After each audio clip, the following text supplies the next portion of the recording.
नमस्कार दोस्तों, क्या आपको पता है कि भीम में 10,000 हाथियों का बल कैसे आया।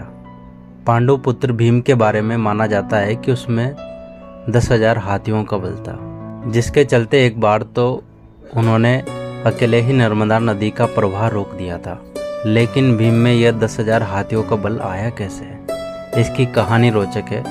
कौरवों का जन्म हस्तिनापुर में हुआ था, जबकि पांचों पांडवों का जन्म वन में हुआ था। पांडवों के जन्म के कुछ वर्ष पश्चात पांडु का निधन हो गया। पांडु की मृत्यु के बाद वन में रहने वाले साधुओं ने विचार किया कि पांडु के पुत्रों तथा उनकी पत्नी को हस्तिनापुर भेज देना ही उचित है। इस प्रकार समस्त ऋषिगण हस्तिनापुर आए और उन्होंने पांडु पुत्रों के जन्म और पांडु की मृत्यु की संबंध में पूरी बात भीष्म, धृतराष्ट्र आदि को बताई। भीष्म को जब यह बात पता चली तो उन्होंने कुंती सहित पांचों पांडवों को हस्तिनापुर बुला लिया। हस्तिनापुर में आने के बाद पांडवों के वैदिक संस्कार संपन्न हुए। पांडव तथा कौरव साथ ही खेलने गए, दौड़ने में, निशाना लगाने में तथा कुश्ती आदि सभी खेलों में भीम सभी धृतराष्ट्र पुत्रों को हरा देते थे। भीमसेन कौरवों से होड़ के कारण ही ऐसा करते थे, लेकिन उनके मन में कोई बैर भाव नहीं था। परंतु दुर्योधन के मन में भीमसेन के प्रति दुर्भावना पैदा हो गई। तब उसने उचित अवसर मिलते ही भीम को मारने का विचार किया। दुर्योधन ने एक बार खेलने के लिए गंगा तट पर शिविर लगाया। उस स्थान का नाम रख उदक किरण, वहां खाने पीने इत्यादि सुविधाएं भी थी। दुर्योधन ने पांडवों को भी वहां बुलाया।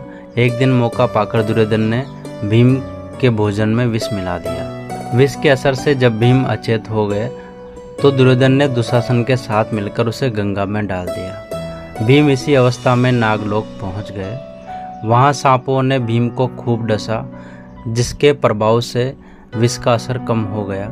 जब भीम को होश आया तो वे सर्पों को मारने लगे। सभी सर्प डरकर नागराज वासुकी के पास गए और पूरी बात बताई। जब वासुकी स्वयं भीमसेन के पास आए तो उनके साथ आर्यक नाग ने भीम को पहचान लिया। आर्यक नाग भीम के नाने का नाना था। वह भीम से बड़ा प्रेम से मिले। तब आर्यक ने वासुकी से कहा कि भीम को उन कुंडों का रस पीने की आज्ञा दी जाए जिनमें हजारों हाथियों का बल है। वासुकी ने इसकी स्वीकृति दे दी।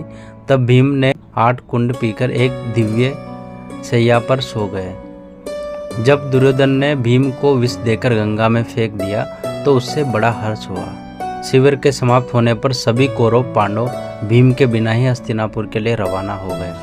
पांडवों ने सोचा कि भीम आगे चले गए होंगे। जब सभी हस्तिनापुर पहुंचे तो दुर्योधन ने माता कुंती से भीम के बारे में पूछा। तब कुंती ने भीम के ना लौटने की बात कही। सारी बात जानकर कुंती व्याकुल हो गई और कुंती ने विदुर को बुलाया और भीम को ढूंढने के लिए कहा। उधर नागलोक में भीम 8वें दिन रस पच जाने के बाद तब नागों ने भीम को गंगा के बाहर छोड़ दिया। तब भीम सही सलामत हस्तिनापुर पहुंचे तो सभी को बड़ा संतोष हुआ। तब भीम ने माता कुंती और अपने भाइयों के सामने दुर्योधन द्वारा विष देकर गंगा में फेंकने तथा नागलोक में क्या क्या हुआ यह सब बताया। युधिष्ठिर ने यह बात किसी और को नहीं बताने के लिए कहा। इसी तरह के और भी फैक्ट जानने के लिए हमारे चैनल को अभी सब्सक्राइब करें और अगर आपको वीडियो पसंद आए तो वीडियो को लाइक करें और बेल आइकन को दबाना ना भूलें, ताकि ऐसी और भी फैक्ट वाली वीडियो आए तो उसका नोटिफिकेशन आप सभी को सबसे पहले मिल सके। Thank you so much.